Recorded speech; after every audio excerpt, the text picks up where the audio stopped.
Bab 3326. Teknik mempercepat peningkatan. Kalau begitu, menurutmu, di mana letak masalah yang membuat kalian lambat dalam penyerapan? Atau bagaimana cara mempercepat? Coba kamu pikirkan baik-baik, bimbingan Eric Kin. Monster pelindung bintang mengedipkan matanya beberapa kali.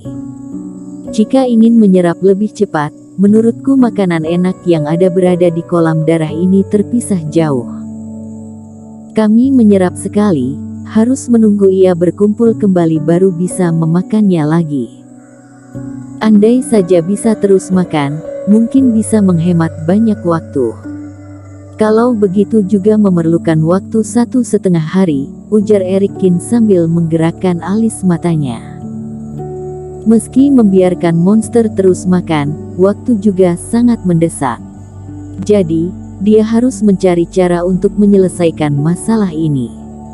Eric Kin tidak memedulikan monster pelindung bintang, memandang ke arah kabut yang muncul dari kolam darah dan mulai berpikir. Iblis Fu, menurutmu kabut-kabut ini mirip tidak dengan butiran pasir yang ada di padang gurun? Apa maksudmu? Tanya Iblis Fu. Coba kamu mengambil satu sisi, maka butiran pasir di sisi lain akan bergerak ke arah ini. Energi yang ada di sisi lain akan bergerak ke sini saat monster kecil ini memakan energi yang ada di sini.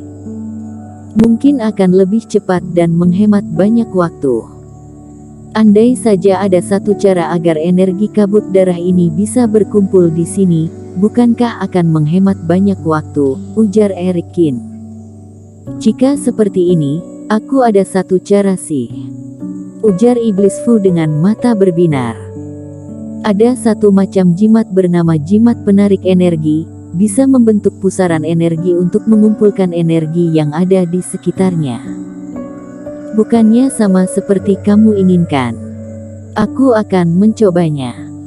Iblis Fu keluar dari laut kesadaran Eric Kin, lalu melemparkan beberapa jimat ke langit. Ada energi penarik yang muncul saat jimat ini terbentuk.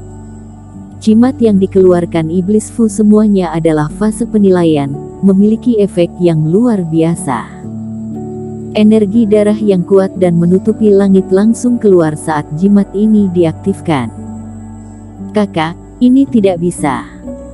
Meski energi ini terkumpul, ada banyak komponen lain di dalamnya, terlalu kacau. Kami tidak bisa menyerapnya. Akan tetapi, energi berhasil dikumpulkan, tapi energi kolam darah sangat kacau, bukan energi yang ingin diserap oleh 3 ekor monster pelindung bintang ini. 3 monster kecil ini langsung batuk saat merasakan energi yang kacau ini. Cara ini tidak bisa. Eric Kin menghentikan jimat milik Iblis Fu. Ada banyak sekali energi yang terkumpul di dalam kolam darah ini, seperti energi kehidupan, energi Reiki, energi jiwa dewa dan energi yang kacau lainnya. Cara Iblis Fu ini adalah menyerap semua energi tanpa disaring, tidak memiliki efek yang baik. Bawa mereka ke kapal terbangku. Tetapi, saat Iblis Fu menggambarkan jimat, muncul ide baru di dalam benak Eric Kin. Jika pergerakan energi darah kaisar memakan waktu, maka sambil terbang sambil menyerapnya. Dia membawa 3 ekor monster ini ke dalam kapal terbang di dalam kolam darah. 3 ekor monster ini pun sangat bahagia, tapi Eric Kin menyadari ini masih kurang cepat. Saat 3 monster ini stabil dan mulai menyerap memerlukan proses, setiap kali pindah tempat harus mulai dari awal lagi. Memang menghemat waktu, tapi tidak terlalu banyak. Beberapa saat kemudian, muncul ide baru di dalam benak pikiran Eric Kin. Mungkin dia bisa pindah arah. Tidak harus menyerap di sini.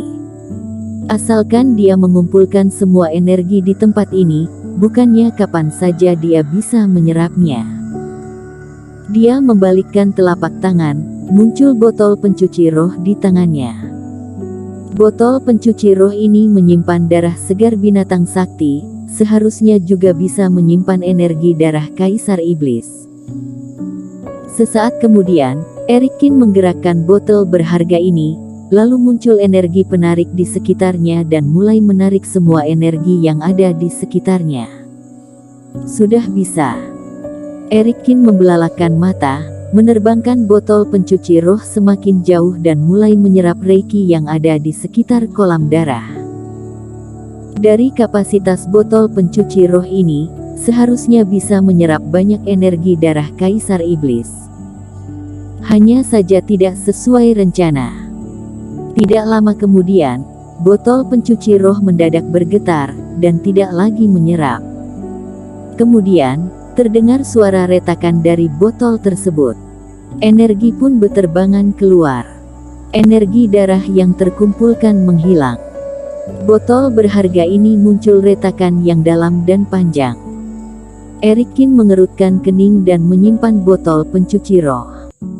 Dia mengeluarkan benda pusaka lainnya lagi.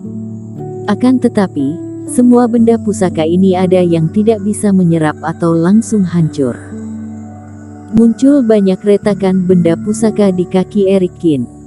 Sudah salah perkiraan. Erikin menghela napas panjang, lalu menyimpan semua botol berharga. Andai saja energi darah yang ada di dalam kolam darah ini mudah dibawa pergi, maka Tetua Di sudah tidak perlu mempertaruhkan nyawa membawa monster kecil untuk datang ke sini. Mungkin ini takdir Tetua Di dan Ketua Li. Kamu jangan terlalu panik. Iblis Fu langsung menghibur Erikin, saat melihat mata Erikin sudah mulai memerah. Aku tahu, kamu tidak usah memedulikanku, aku coba pikirkan lagi. Erikin mengangguk kepala, lalu menghirup napas dalam-dalam, terus melihat perubahan kondisi di dalam kolam darah. Dia sudah menggunakan segala cara. Waktu terus berjalan, nyawa Pak Tuadi dan kepala suku Li semakin berbahaya.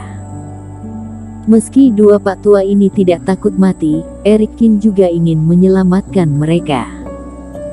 Walau sikap Pak Tuadi sangat licik, dia banyak menolong saat Erikin berada di Istana Bintang.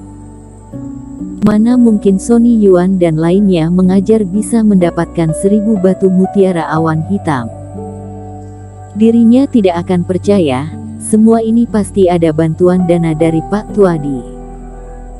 Mengenai kepala suku Li, walau jarang berjumpa, saat dirinya menghancurkan kediaman leluhurnya, hanya menyuruh dirinya minta maaf sudah melepaskannya.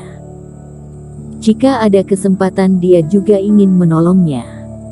Akan tetapi, setelah melewati begitu banyak kejadian, Erikin menyadari waktu yang dia miliki tidaklah banyak, tapi dia tidak boleh terlalu panik di saat seperti ini.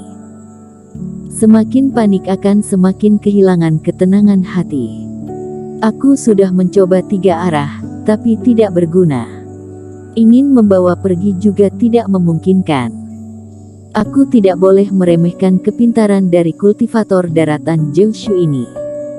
Mereka sudah bertahun-tahun tidak bisa membawa pergi, aku juga tidak mungkin dalam waktu singkat bisa melakukannya.